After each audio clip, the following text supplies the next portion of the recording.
everybody. My name's Wendi McLendon-Covey, and you might know me from a show called The Goldbergs, where I play the crazy mom.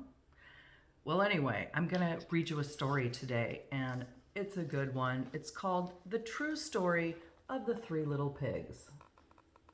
Let's get into it. Everybody knows the story of the three little pigs, or at least they think they do. But I'll let you in on a little secret. Nobody knows the real story because nobody has ever heard my side of the story. Who's talking? I'm the wolf, Alexander T. Wolf. You can call me Al. I don't know how this whole big bad wolf thing got started, but it's all wrong. Here's what he looks like. Maybe it's because of our diet. Hey, it's not my fault wolves eat cute little animals like bunnies and sheep and pigs. That's just the way we are. If cheeseburgers were cute, folks would probably think you were big and bad too. I love a cheeseburger. But like I was saying, this whole big bad wolf thing is all wrong. The real story is about a sneeze and a cup of sugar. Way back in Once Upon a Time land, I was making a birthday cake for my dear old granny. I had a terrible sneezing cold and I ran out of sugar. So I walked down the street to ask my neighbor for a cup of sugar. Now this neighbor was a pig, and he wasn't too bright either. He had built his whole house out of straw. Can you believe it? Who in his right mind would build a house out of straw?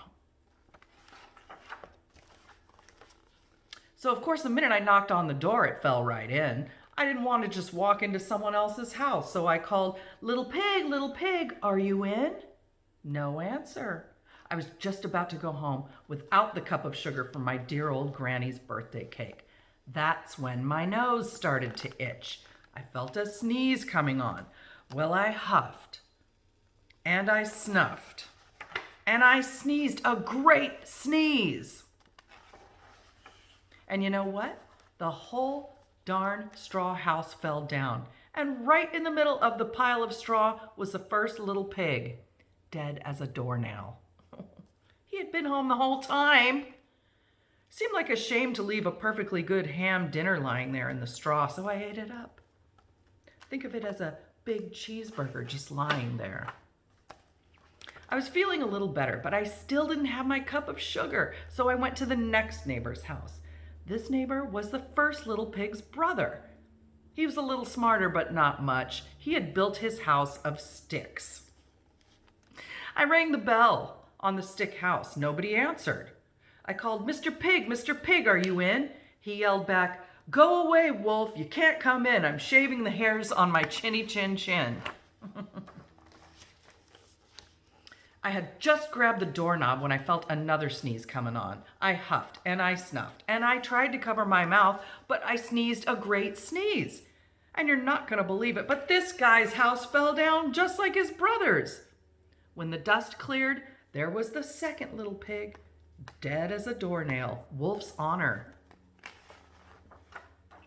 Now you know food will spoil if you just leave it out in the open, so I did the only thing there was to do. I had dinner again. Think of it as a second helping. I was getting awfully full, but my cold was feeling a little better, and I still didn't have that cup of sugar for my dear old granny's birthday cake. This guy was the first and second little pig's brother. He must have been the brains of the family because he had built his house out of bricks. Smart. I knocked on the brick house. No answer. I called, Mr. Pig, are you in? And do you know what that rude little porker answered? Get out of here, wolf. Don't bother me again. Talk about impolite. He probably had a whole sack full of sugar, and he wouldn't give me even one little cup for my dear sweet old granny's birthday cake. What a pig.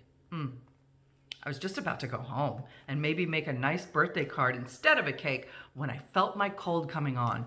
I huffed and I snuffed and I sneezed once again. Then the third little pig yelled, and your old granny can sit on a pin. Oh, rude.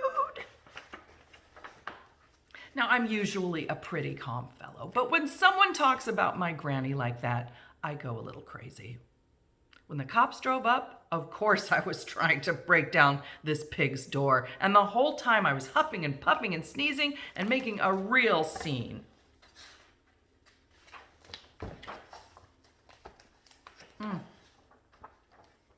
The rest, as they say, is history. The news reporters found out about the 2 pigs I had for dinner. They figured a sick guy going to borrow a cup of sugar didn't sound very exciting. So they jazzed up the story with all of that huff and puff and blow your house down, and they made me the big bad wolf. That's it. The real story. I was framed.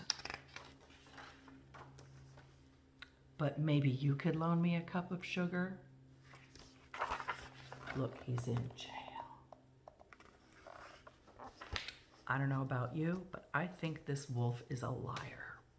Anyway, I hope you enjoyed our story today. I'll see you next time.